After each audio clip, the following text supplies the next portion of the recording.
کہ پورے ملک میں شراب پر پابندی لگائی جائے گی، ڈرگس منشیات پر پابندی لگائی جائے گی، یہ کام کیوں نہیں کرتی سرکار؟ اس پہ خاموشی۔ اس میں یہ کہا گیا تھا کہ یہ جو لوگوں کی ہیلتھ اور ان کی ایج، یہ سب چیزوں کو دیکھتے ہوئے ان کے لیے پروفیشنز طے کیے جائیں گے، یعنی بوڑھا آدمی ہے، کمزور آدمی ہے، اپاہج آدمی ہے، تو وہ محنت کے کام نہیں کرے گا، یہ سرکار یہ طے کرے گی۔ پھر یہ کہا گیا تھا کہ یہ جو امیر اور غریب کے درمیان یہ بڑھتی ہوئی خلیج ہے، اس کو پاٹا جائے گا۔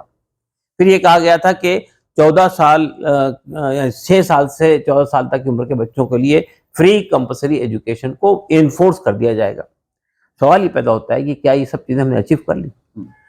جن میں کوئی اختلاف نہیں ہے، وہ نہیں کرتے، جو سب لوگوں کے لیے قابل قبول ہو سکتے ہیں، اس کو آپ نہیں کرتے ہیں۔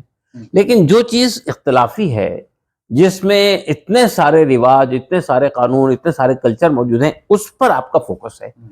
لیکن یہ فوکس جو ہے بنیادی طور پہ، چاہے وہ آج کی بات ہو یا اس سے پہلے کی بات ہو، وہ لے دے کے مسلم پسند اللہ پر ہی ہے۔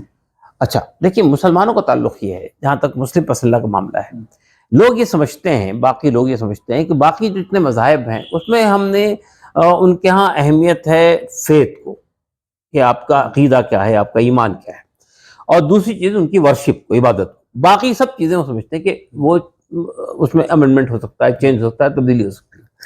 ہمارے ہاں اس کے بالکل برعکس معاملہ ہے پرسنل مسلمانوں میں۔ مسلمانوں کا جو فیملی لا ہے پرسنل، وہ انسانوں کا بنایا ہوا قانون نہیں ہے، وہ قرآن و سنت سے ماخوذ ہے۔ اس میں فقہی مباحث تو ہو سکتے ہیں، لیکن بنیادی باتوں میں کوئی اختلاف نہیں ہے۔ نکاح میں، طلاق میں، وراثت کی تقسیم تو بہت تفصیل سے قرآن مجید میں بتائی گئی۔ تو جو چیزیں ہمارے ہاں انٹیگرل پارٹ ہے وراثت میں، ڈاکٹر صاحب چونکہ لوگ اس کو دیکھیں گے اور آپ ہی کی بات کا ہو سکتا ہے حوالہ دے کر کے جواب دیتے ہیں دوسری جگہوں پہ، وراثت کا بار بار یہ سوال ڈائریکٹ کر لیا جاتا ہے کہ کیا آپ یہ اچھا نہیں سمجھتے کہ باپ جو ہے وہ لڑکی کو بھی برابر دے اور بیٹے کو بھی برابر دے، کہ اگر یہ ہو جائے گا تو اس میں کیا نقصان ہے؟ اس طریقے کی جو باتیں، اس کو کیسے آپ مطلب اب دیکھیں، اصل میں اس میں بھی سمجھ کا مسئلہ ہے۔ لوگ یہ سمجھتے ہیں کہ انسان کی عقل اتنی وہ ہے کہ وہ اپنے طور پہ فیصلے کر سکتا ہے۔ خالق کائنات میں آخر کیا بات ہے کہ لڑکی کو آدھا حصہ اور لڑکے کو ایک حصہ دیا ہے؟ اس کی وجہ بنیادی یہ ہے کہ لڑکی پر گھر کے مینٹیننس کی کوئی ذمہ داری نہیں ہے، یہ پوری ریسپانسبلٹی شوہر کے اوپر ڈالی گئی ہے۔ گھر کو بھی چلانا ہے، بچوں کی پرورش بھی کرنا ہے، بچوں کی ذمہ داری پوری کرنا ہے، ماں باپ کی ذمہ داری پوری کرنا ہے، یہ پوری ذمہ داری شوہر پر، مرد پر دی گئی ہے۔ اسی مناسبت سے عورت کو آدھا کہ آج کے دور میں تو نہیں، ابھی ہم اس پہ آ رہے ہیں۔ دوسری بات، اسلام یہ کہتا ہے کہ اگر عورت ملازم پیشہ ہے، یا اس کا بزنس ہے، یا اس کے پاس جائیداد ہے، گھر سے لائی ہے اپنے باپ سے، تو وہ اس کی ٹوٹل پرسنل مالک ہے۔ اس میں مرد سے لائی نہیں رہے، کہہ رہے ہیں نہیں، اپنے گھر سے لائی ہے، شادی کر کے آئی ہے، تو اس کی وراثت میں اس کو وہاں سے حصہ جو ملا تھا وہ لے کر آئی، ساتھ میں ہے نا، اس کے ساتھ میں اس کی کھیتی باڑی ہو سکتی ہے، اس کا کاروبار ہوتا ہے، تو وہ جو اس کے پاس ہوگا وہ اس کی پرسنل پراپرٹی ہوگی، وہ جو آمدنی ہوگی وہ پرسنل آمدنی ہوگی۔ شوہر اس سے یہ نہیں کہہ سکتا یہ مجھے ملنا چاہیے یا گھر پہ خرچ کرنا چاہیے، وہ جہاں چاہے خرچ کرے، میوچل انڈرسٹینڈنگ سے جو چیز طے ہو جائے وہ الگ مسئلہ ہے، لیکن اس پر کوئی ریسپانسبلٹی نہیں ہے، ایک بات۔ دوسری بات یہ کہ یہ سمجھنا کہ اسلام میں خاتون کو ہمیشہ آدھا حصہ ملتا ہے، یہ بات صحیح نہیں ہے۔ یہ ڈیپینڈ کرتا ہے اس کی ذمہ داریوں کے تناسب سے۔ اگر باپ کی جائیداد تقسیم ہوگی تو بیٹی کو آدھا حصہ ملے گا، بیٹے کو ایک حصہ ملے گا، لیکن اگر شوہر کی تقسیم ہوگی، اگر بیٹے کی تقسیم ہوگی جائیداد، تو اس کے ماں باپ کو کتنا ملے گا، وہ ماں اور باپ کے درمیان تناسب کیا ہوگا، یہ وہ نہیں ہے جو باپ کی جائیداد میں تناسب ہوتا ہے۔ تو اس لیے ہمیشہ عورت کو آدھا حصہ ملے گا صحیح نہیں ہے، کہیں عورت کو برابر ملتا ہے مرد کے، کہیں عورت کو مرد سے زیادہ ملتا ہے۔ تو مطلب یہ تمام چیزیں بتائیں گے آپ کمیشن کو بتا چکے ہم پچھلے بار کمیشن کو۔ دیکھیں، یہ کمیشن نے تو اسپیسیفک سوال کیا ہی نہیں ہم سے نا، اس نے تو صرف ہم سے پوچھا کہ یونیفارم سول کوڈ ہونا چاہیے یا نہیں ہونا چاہیے۔ بس ہاں نہ جواب مانگیں، نہیں، ہاں جواب نہیں دیں گے ہم، نہیں ہونا چاہیے تو کیوں نہیں ہونا چاہیے اس کا دلیل دیں گے۔ تو میں یہ کہنا چاہتا ہوں آپ سے کہ یہ جو باتیں اسلام سے متعلق ہے، جیسے دیکھیے ہندو لا میں تو، ہندو قانون میں تو عورت کا کوئی حصہ ہوا نہیں کرتا تھا باپ کی پراپرٹی میں، اور ہندو لا میں تو جنم کا ساتھ تھا، طلاق کا کوئی ایشو تھا ہی نہیں۔ یہ سب چیزیں کہاں سے لی ہندو کمیونٹی نے؟ اسلام سے لیے۔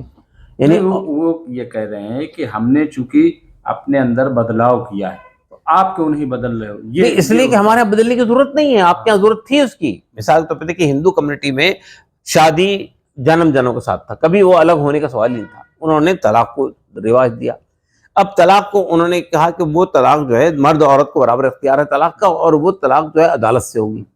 لیکن اب عدالت میں بھی ثابت کرنا پڑتا تھا مرد کو کہ بیوی جو ہے وہ اس کے ناجائز تعلقات ہیں، یا بیوی جو ہے وہ پاگل ہو گئی ہے، اس لیے مجھے تو یعنی اگر ایک اچھی بھلی عورت ہے تو اس کے اوپر الزام لگانا پڑتا تھا. تو اب اس کو بھی اور آسان کرنے کی کوشش کی جا رہی ہے. اسلام میں دیکھیے طلاق کے سلسلے میں یہ جو بات جاتی ہے کہ مرد کو یونیلیٹرل اختیار حاصل ہے، اس کے بھی ایک ریزن کو سمجھنے کی ضرورت ہے. پہلی بات تو یہ کہ جب شادی ہوتی ہے، شادی میں کیا ہوتا ہے؟ شادی میں عورت اپنے آپ کو پیش کرتی ہے اور مرد اس کو قبول کرتا ہے. تو صرف یہ قبول نہیں کرتا ہے، وہ پوری ریسپانسبلٹی کو قبول کرتا ہے، پوری ذمہ داری کو.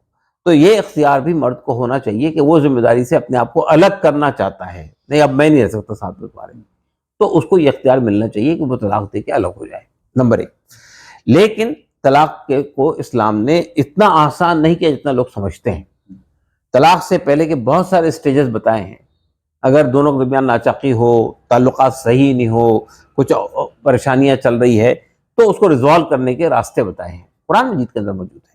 اور پھر جب یہ بھی حل نہ ہو سکے تو پھر دونوں طرف سے ایک حکم بنانے کی بات بھی کہی ہے، تحکیم کی بات بھی کہی ہے. اس میں بھی بات نہ بن پائے تو کہا اچھا ایک طلاق دے دو ایک طور میں، اور وہ عدت کی مدت تک تمہارے گھر میں رہے گی. اس درمیان میں اگر تم نے رجوع کر لیا تو شادی. اس میں تو کوئی اختلاف نہیں. میں یہ بات کر رہا ہوں آپ سے، جو یہ کہتے ہیں لوگ مسلمان اٹھاتے ہیں دھڑ دھڑ طلاق دیتے ہیں اور 3 طلاق دیتے ہیں. وہ کچھ چیزیں آ گئی تھیں جو دے دیتے تھے طلاق. نہیں دیکھیے میں یہ کہہ رہا ہوں آپ سے، آئسولیٹڈ انسیڈنٹ کو جنرلائز کرنا صحیح نہیں ہے. بالکل.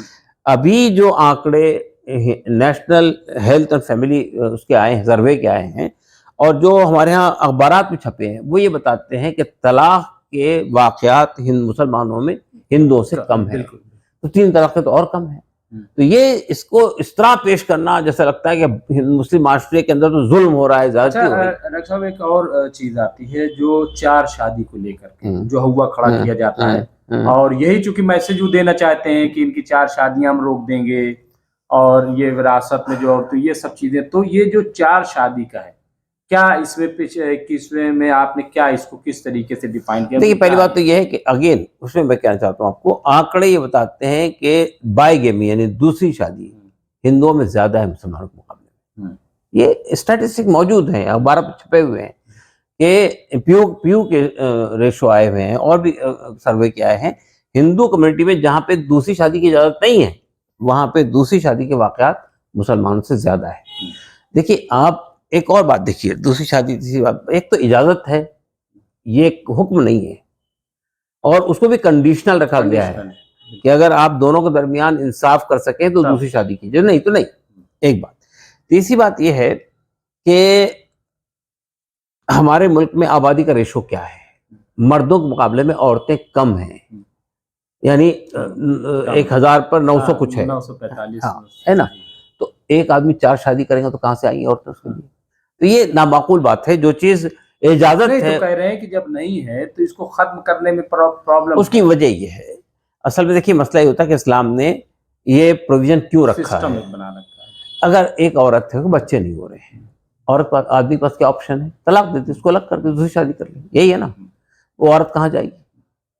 تو اسلام نے یہ پروویژن رکھا کہ اس کو بھی اپنے ساتھ رکھیا. تو اس میں ایک اور وہ کہتے ہیں، مان لیجئے مرد میں کو تو کیا عورت کو اجازت کیوں نہیں کہ ایک اور عورت طلاق لے لے، عورت کھلا لے سکتی ہے. کہہ رہے ہیں کہ مرد تو پہلی والی بھی رکھے گا، دوسری بھی رکھے گا، اور عورت کھلا دے کر کے کرے، ایسا کیوں؟ نہیں عورت کھلا لے کے دوسری شادی کر لے. مطلب میں نہیں کہہ رہا ہوں یہ ایسے میں دیکھیے پالی انڈری کی اسلامی یاد نہیں ہے کہ ایک مرد ایک عورت ہو تو کئی مرد ہو، تو نہیں ہے نا.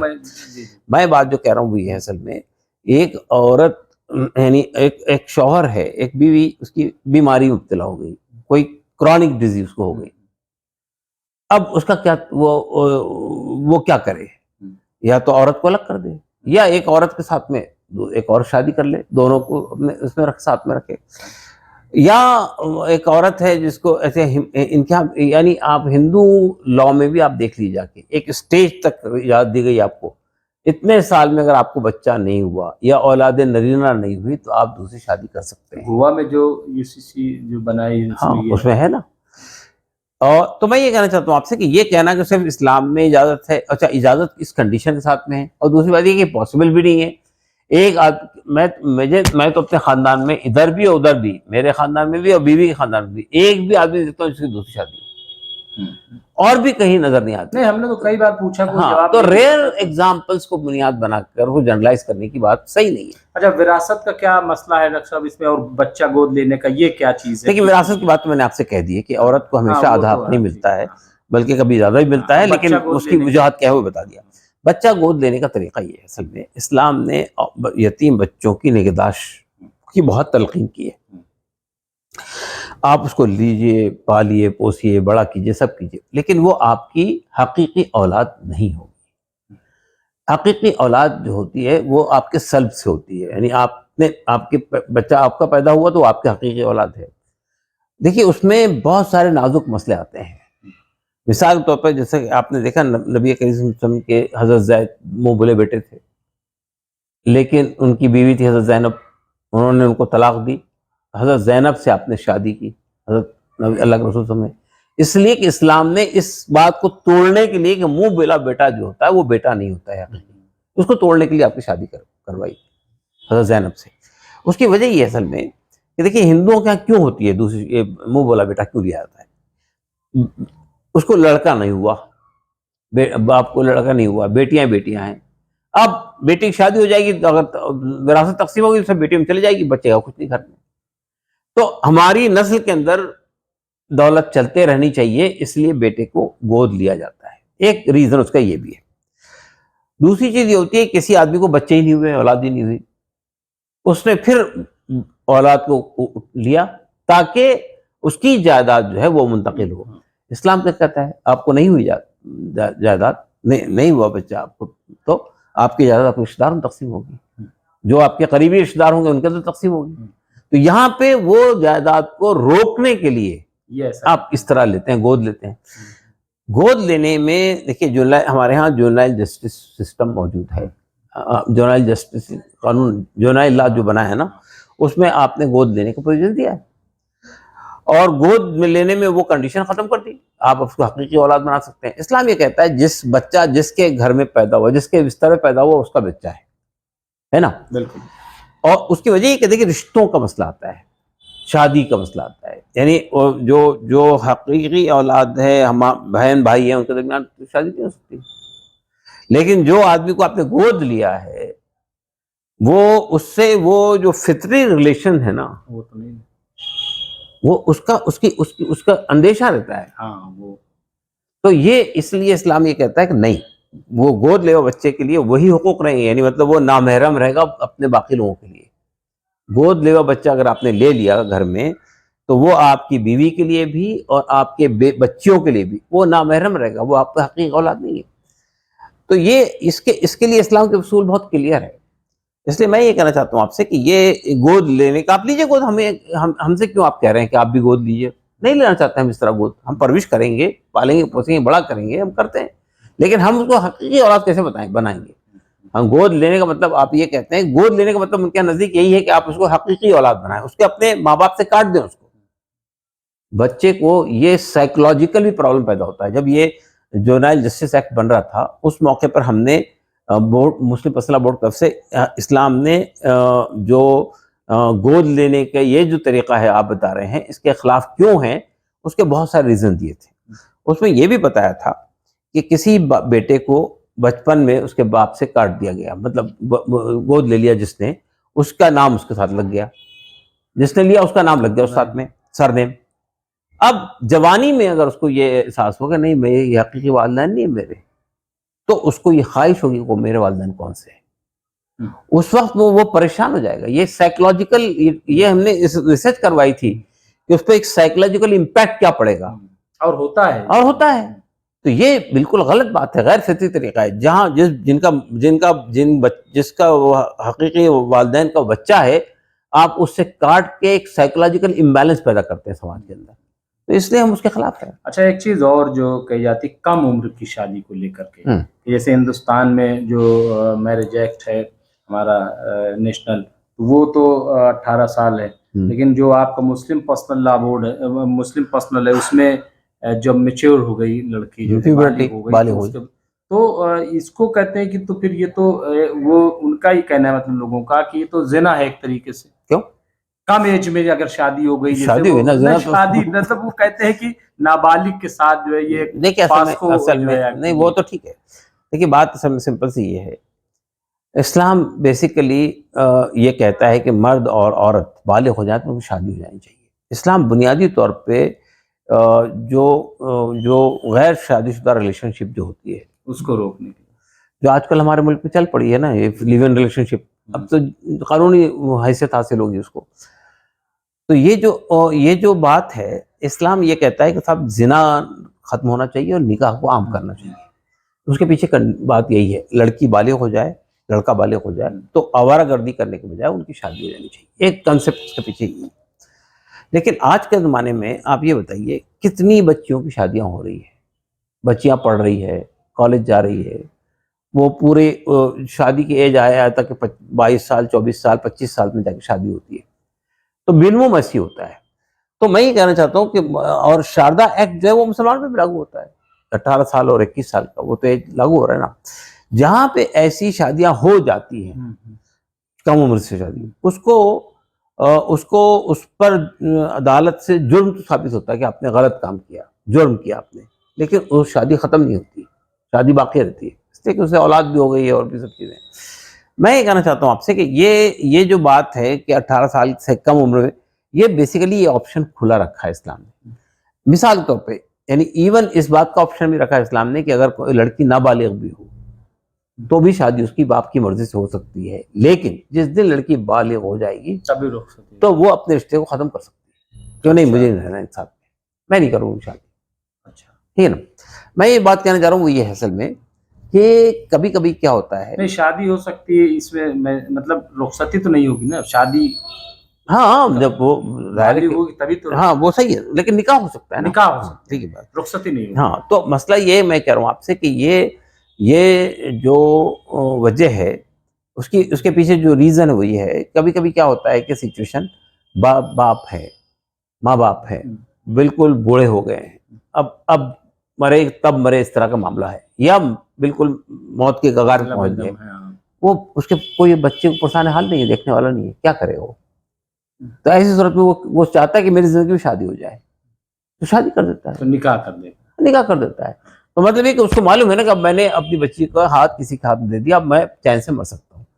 اس طرح کے بہت ساری کنڈیشنز آتی ہیں، تو اس کی اجازت ہے. بس آخر میں تو کل ملا کر کے جب چونکہ پوچھا گیا ہے کہ آپ ہاں میں جواب ہے، نہ میں، کیا آپ کو لگ رہا ہے کہ جو چیزیں آپ پیش کریں گے وہ بورڈ مانے گا، نہیں مانے گا؟ تو کیا اس میں دیکھیں میرا ذاتی خیال یہ ہے کہ بیسیکلی اس موقع پر اس کو جو لایا گیا ہے 2024 کے الیکشن سے پہلے، یہ جان بوجھ کر لایا گیا ہے. اور جس طرح وزیر اعظم نے بھوپال میں تقریر کی ہے، اس سے بھی یہ صاف ہو گیا ہے کہ یہ مسلمانوں کو ٹارگٹ کرنے کی کوشش کی جائے گی، اور یہ یونیفارم سول کوڈ کو اس طرح پیش کریں گے اور اس طرح ڈیبیٹ کروائیں گے جیسا کہ صرف مسلمان اپوز کر رہا ہے اس کو، باقی سب لوگوں کے لیے تیار ہے. اور یہ جینڈر جسٹس کے لیے ہم لا رہے ہیں. دیکھیے انہوں نے جینڈر جسٹس کے نام پہ ٹرپل طلاق کو بین کیا تھا نا، الیگل قرار دیا تھا نا. کیا جینڈر جسٹس کیا انہوں نے؟ ٹرپل طلاق کو آپ نے کہا کسی شخص نے 3 طلاق دے دی، وہ ایک بھی نہیں ہوئی، یہ کہا نا آپ نے، یعنی انویلڈ. کون سا مسلک ہے جو ٹرپل ایک بھی نہیں مانتا ہے؟ کوئی، یعنی 2 ہی اختلاف ہے نا ہمارے ہاں، یا تو وہ 3 ہوگی یا 1 ہوگی. آپ تو کہہ رہے ہیں 1 بھی نہیں ہوئی. تو یعنی ایک تو اس رشتے کو ناجائز کر دیا آپ نے کہ وہ رشتہ باقی ہے. دوسرا مسئلہ آپ نے یہ کیا کہ وہ آدمی جس نے طلاق دیا اور آپ کہہ رہے ہیں وہ انویلڈ ہے، یعنی ہوئی نہیں، لیکن اس نے جرم کیا، تو وہ جیل جائے گا 3 سال کے لیے. ہوئی بھی نہیں اور جیل بھی جائے گا، ہوئی بھی نہیں اور جیل بھی جائے گا 3 سال کے لیے. یہ اس پر اور زیادہ ظلم یہ کیا کہ وہ اس درمیان میں، بھائی یا تو مان لیجئے کہ ہو گئی ہے اس لیے جیل بھیج رہے ہیں، ہاں تو کم از کم وہ تو چھوٹ جائے جو عورت ہے. ہاں ٹھیک ہے نا، وہ بھی نہیں ہے. اور پھر وہ جیل میں رہے گا تو بیوی بچوں کا خرچہ بھی دے گا، کہاں سے دے گا خرچہ؟ اور پھر مطلب جو بنایا ہے قانون وہ بھی لاجیکل نہیں ہے. نہیں، وہ عورتوں کے ساتھ ظلم ہے. وہ یہ جو بتا رہے ہیں کہ ہم نے عورتوں کے لیے فائدہ مند پہنچایا، وہ عورت تو جس نے جو رشتہ جھگڑا یہ وہ ہو کے اس نے 3 طلاق دیا، آپ نے کہا نہیں ایک بھی نہیں ہوئی. نہیں کہہ رہے اب طلاق کم ہو رہی ہے. نہیں دوسری بات یہ ہے کہ اس کے بعد وہ یہ کرے گا کہ 3 سال تک کے وہ مینٹیننس بھی دے گا، اور جب وہاں سے چھوٹ کر آئے گا جیل سے، پھر وہ ہنسی مذاق کے ساتھ زندگی گزاریں گے. یہ پاسبل ہے کیا؟ اور ایک عورت جس کو چھٹی ہو گئی تھی طلاق سے، اب اس پہ آپ نے ظلم ڈایا کہ وہ 3 سال تک گھر میں بیٹھی رہے گی بغیر شوہر کے، اور 3 سال کے بعد اسی ظالم شوہر کے ساتھ میں دوبارہ زندگی گزارنے میں مجبور ہوگی. یہی تو آپ کہہ رہے ہیں نا اس وقت. دوسری بات یہ کہ یہ بتائیے مجھے کہ طلاق کا جو معاملہ ہوتا ہے وہ عام طور پہ کب ہوتا ہے؟ طلاق جب جو رشتہ ہے وہ ریلیشن شپ بریک اپ ہو جائے، بالکل اب چلنے کی پوزیشن میں ہی نہ رہے، تو اس وقت آدمی طلاق دیتا ہے.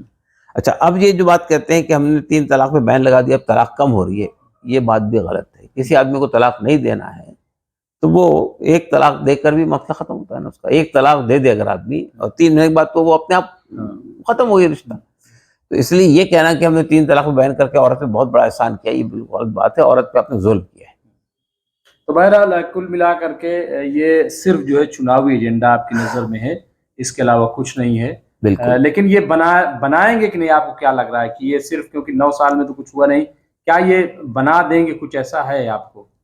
نہیں، پارلیمنٹ کے اندر یہ بل تو پیش کریں گے، اور بل پیش کر کے یہ تمام پولیٹیکل پارٹیز کو یہ بتائیں گے کہ دیکھیے یہ کانسٹیٹیوشن کے اندر یہ موجود ہے اور یہ اس کی مخالفت کر رہی ہے. یہ ایک تیر سے کئی شکار کھیلنے کی کوشش کر رہی ہے. کیونکہ راجیہ سبھا میں تو یہ ظاہر ہے کہ ابھی مائنورٹی میں ہے. مائنورٹی میں تو مینج تو کر لیتے نہیں لوگ، لیکن اس میں دیکھنا پڑے گا. نہیں مطلب ہے کہ راجیہ سبھا میں ہی تو بل پیش ہوا ہے. ایک پرائیویٹ ممبر بل جو انہی کے آدمی کا ہے نا، انہی کے آدمی کا ہے، اسی کو آفیشل کر دیں گے، اس میں کیا مسئلہ پڑا ہے. لیکن راجیہ سبھا میں اگر کوئی چیز منظور ہو جاتی ہے تو وہ پریویل کرتی ہے، ختم نہیں ہوتی ہے. لوک سبھا تو چونکہ بنتی ہے بھی ٹوٹتی رہتی ہے، راجیہ سبھا کنٹینیو کرتی ہے. تو وہاں کوئی بھی بل پاس ہو گیا تو وہ بل باقی رہے گا جب تک لوک سبھا میں منظور نہ ہو جائے. لیکن اگر لوک سبھا میں پیش ہوا اور منظور نہیں ہوا تو لوک سبھا کے ساتھ ہی وہ ختم ہو جاتا ہے. تو بہرحال میں یہ کہنا چاہتا ہوں آپ سے کہ یہ بل، میرا نظر یہ کہ یہ پوری ایکسرسائز لا کمیشن کر رہا ہے. لا کمیشن کی طرف سے کوئی مسودہ پیش ہوگا، پارلیمنٹ میں لائیں گے، اس کے بعد پولیٹیکل پارٹیز کو بھی کٹہرے میں کھڑا کریں گے. باقی لوگوں کو بھی آپ اپنی رائے دیجیے. ہمارا موقف تو بہت کلیئر ہے، ہمارے لیے ایکسیپٹیبل نہیں ہے. کوئی بھی چیز جو شریعت میں انٹرفیئر کرے وہ ہمارے لیے ایکسیپٹیبل نہیں ہے. یہ بالکل کلیئر ہے. بہت بہت شکریہ ڈاکٹر صاحب. تو یہ تھے آل انڈیا مسلم پرسنل لا بورڈ کے قومی ترجمان ڈاکٹر قاسم رسول الیاس صاحب. انہوں نے کہا کہ اگر آئلی ہمارے جو مسائل ہیں، ہمارے جو شرعی مسائل ہیں، اگر اس میں مداخلت ہوتی ہے، اس کے ساتھ چھیڑ چھاڑ ہوتی ہے، تو ظاہر ہے کہ یہ ہمیں قابل قبول نہیں ہوگا. باقی جو اس کو جو سیاست ہے وہ کرے گا. 2024 کا چناؤ ہے اور یہ تمام جو پریکٹس ہیں یہ ظاہر ہے کہ اسی کے لیے. بہرحال ہم بھی انتظار کر لیتے ہیں، آپ بھی کریے، ہم آپ کو اپڈیٹ دیتے رہیں گے. بہت بہت شکریہ.